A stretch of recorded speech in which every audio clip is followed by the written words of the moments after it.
But let me start with the Bengals because they have failed Business 101, protect your investment. Back in 2023, Burrow signed that 5-year, $275 million contract. The front office surrounded him with weapons, Jamar Chase, T. Higgins, arguably the best receiving duo in football.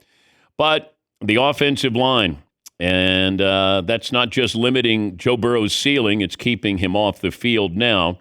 In 2020, he tore just about every ligament in his knee, ended his rookie year. 2022, MCL sprain. 2023, a calf strain, torn wrist ligament. Now, 2 weeks into the season, and his season is over. He'll be out for a minimum of 3 months. And at some point, you'd think Cincinnati would learn its lesson. You don't hand out these contracts without protecting those who are making that kind of money. Without Burrow, the Bengals, they were contenders to maybe an afterthought, and that can happen in a hurry.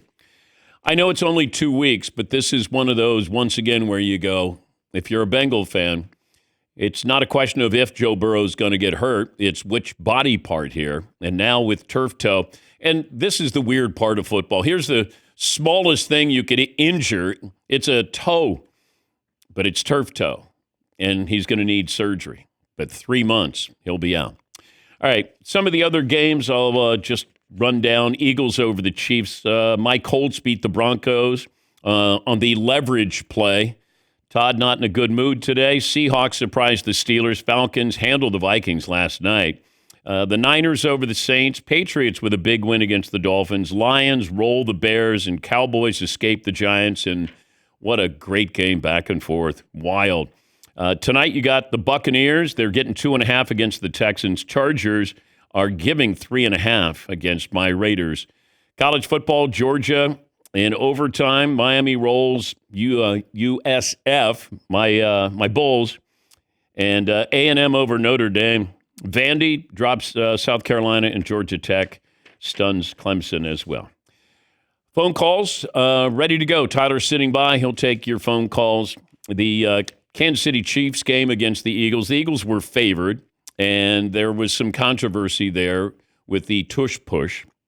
And I have no problem with the play because it's just me against you. You know what we're doing. Try to stop it. But something happened yesterday that I think will change the Tush push. And that is Dean Blandino, former head of officials, now is he reviews plays for Fox. He says, I'm done. During the broadcast, he says, I'm done with the Tush push. You can't officiate it. And I went, ding, ding, ding, ding, ding. If the NFL home office is going to hear that, because they don't have the data. I think from what I was told, my source said they were trying to gather data that would say, hey, we got to get rid of this play. They don't want the play, but you have to have a reason to get rid of the play. And the reason was going to be, oh, look at the injuries. Well, they didn't have the data. And then all of a sudden you're going, okay, yeah, I guess it's back in. Well, when Dean Blandino said that yesterday, I thought, there is the out. The NFL can say, we can't officiate this play. We can't see everything that's going on. Well, there were a couple of things you could see, and they couldn't officiate that because it looked like there was false start or the Chiefs were lined up in the neutral zone. These are all things that can be officiated. But when Dean Blandino said that, I thought the NFL has its out because they don't have the injury information, but we just can't officiate this play. Now, it's not fair, to the Eagles because the Eagles, they designed this play. Everybody can run this play. They're not the only ones. It's not like, hey, that's our play. You can't run that. And that's why I said, I can't penalize the Eagles because they're really good at this play. But the officials have to be really good at that play as well. And they weren't yesterday. Now, did I think the Eagles were better than the Chiefs? Yes, I did yesterday. But, this is going to be oh my gosh, the Chiefs are 0-2. Okay, they weren't supposed to win this one. They have a game on the road against the Chargers, and Justin Herbert has one of the best games of his career. These people who bail after one game or two games, you bail, don't come back. And like the Lions after week one, lost their coordinators. I don't know. Now, the Bears can make anybody look good, apparently. But even with this, the Eagles are the best team in football right now. And they proved it. They went to Kansas City, but it was a close game. It just, we get on a bandwagon, and then all of a sudden it's like, I'm off the Arch Manning bandwagon. Paul Feinbaum, who I have great respect for, but he, fallen victim to the hot take squad here. And then, hey, this guy's the best, most talented quarterback since Tim Tebow. And I went, how do we know this? There's no sample size where you go, yep, teams are going to tank for Arch Manning. I went, golly, can we slow down on saying stupid things? I get it. You want somebody to notice you. You're going to say these crazy things. I have no reason to believe Arch Manning. If Arch Manning is not Arch Manning, this would not be a discussion. Oh, but his grandfather and his uncles, and I get all of those things. I want to see what he does. I was fair to him against Ohio State. Extremely tough conditions. But, when you're playing UTEP, I expect you to light it up, unless he's injured. That was the only caveat I would add to this. Let me see what he does. Let's be fair to him. We're hyping him. He's not. Now, he's taking advantage of the hype with NIL, and I would have discouraged him from doing that. First year, I would have said, you don't need the money, just go out. Like Andrew Luck did this his first year in the NFL. RG3 got all the commercials.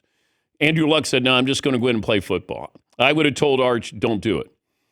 Your family's got money, don't do it. Because then you go to those commercial breaks after you've, thrown an interception or, got sacked, and it's not a good look there. But besides that, I got to give him a chance here. Everybody was in on J.J. McCarthy, right? Maybe not so much today after last night. That's what we've become. It's so, I got to get this out. I got to have a hot take. You don't have to. Rex Ryan said Russell Wilson can't play. That was a week ago. Can Russ still play? Now, he's somewhere in between week 1 and week 2, and the Cowboys' defense. Well, imagine if the Cowboys had a pass rusher yesterday. But Russ can throw the deep ball. And Dallas let him throw the deep ball. But Rex Ryan said Russell Wilson can't play anymore. Do you stand by that? Hey, you got to get Jackson Dart in there. You don't. Have some patience. Let Russ play for a month and then see what you have with the team. And Russ played well enough to win. And I don't know, the interception, I don't know if that's on him. I'll have to wait. The guys who break down film, it looked like it might have been the wrong pass route run by Neighbors. Might have been, in fairness to Russ. But he did play really well. But, man, do we want to – we got it all figured out. We do not have it figured out. As much as we think we do, we don't. Yes, Paulie. I have a 5-minute poll question before we get to our normal who had the worst weekend poll question.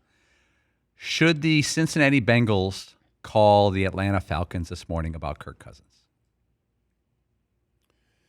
If you think that your team legitimately is going to make the playoffs, I would probably stay with, Jake Browning. He's not as good as Kirk Cousins, but Cousins is going to cost you a lot of money. Now, I think the better question that Paulie asked is, should the Falcons call the Bengals? Yeah. Hey, Kirk Cousins. I mean, Michael Penix Jr. III played well last night, right? You could get Kirk Cousins off the books. I would at least inquire. But if I'm the Bengals, and the Bengals are thrifty, I'm trying to be kind. As is Kirk Cousins. Yeah, thrifty. I would stay with Jake Browning. I mean, you got two really good receivers who need to act like two really good receivers here. But 3 months, boy, that's your season right there. Can you still carve out 9 wins? I mean, they got the win yesterday against Jacksonville. That's the important part of this. But And you start to look at these situations. And that's why when you make predictions, Joe Burrow was MVP like last year. He was unbelievable. If they make the playoffs, maybe he's your MVP. Although, Josh Allen and Lamar had spectacular years. But, you're trying to figure out, okay, he's going to be MVP this year. Bengals going to make the playoffs. Now that's gone. Watching, people all in. The Pittsburgh Steelers. Oh, okay. Aaron Rodgers, yeah, no, against Seattle. So these things, you're trying to figure them out in real time. Are you off Kansas City? You were off Detroit? There's a market correction that happens every single year. Somebody's going to be really good, better than you thought. Somebody's not going to be as good. Couple of teams. Maybe that team is Kansas City. Maybe they're not as good as we thought. I think the Raiders are better. The Chargers are better. The Broncos. How about the Niners? Mac Jones, 2-0. They're banged up too. Yes, Marvin. It's amazing what happens when you give that guy a chance. Well, I didn't think they would fall off that much because Mac Jones is sort of a Brock Purdy type quarterback. And they were interested in Mac Jones when he was coming out. So I'm not surprised at that. He should be pretty good. He got experience. Maybe he uses this to get a new contract someplace else. Maybe it's like Sam Darnold. Sam Darnold with Seattle. How about that? Big win on the road. All right, so we'll get to phone calls, best and worst of the weekend, what you saw that you liked, you didn't like. We'll talk some college football coming up as well. E.J. Manuel, ESPN college football analyst, former NFL quarterback. Bill Cowher of the Steelers will stop by. Well, he's of CBS, but you think of Cowher, you think Steelers. Seton, you have poll questions for us? Heck yeah, dude. After the break? Heck yeah, dude. Okay, all right, fair enough. How's morale? Sorry, I know you're down. I'll rally. I'm just. That was a tough one to take. I would like to have seen what you look like. You did not want to see that. My wife had to deal with that. She was right next to me, and she. What did it sound like? I was just so frustrated by letting Daniel Jones look like Joe Montana. Over 300 yards passing, 165 yards rushing. They give up to Taylor. They miss a field goal late to go up 5, which means obviously anything other than a touchdown you win. And then don't get me started on the last seconds with the 60-yarder and then the 45-yard field goal. Yeah, these 60-yarders are nothing now. And you get the ball at the 35-yard line, 2 first downs, you're in field goal range. And the Colts played for a 60-yard field goal. They didn't try to improve. They didn't try to go for more yards. They're like, no, we're good. The Cowboys, it's like, 64. Yeah, we're good. It's not a big deal. Although aesthetically, the NFL wants those high-scoring plays, and then all of a sudden you bring out the least football-like player, and he's going to decide these games. But, man, the pressure. Brandon Aubrey, who's going to be a free agent, 64-yarder. So 4 career field goals of at least 60 yards. He'll end up with the longest. I wouldn't be surprised he ends up with a 67, 68-yarder and passes Justin Tucker on the all-time list.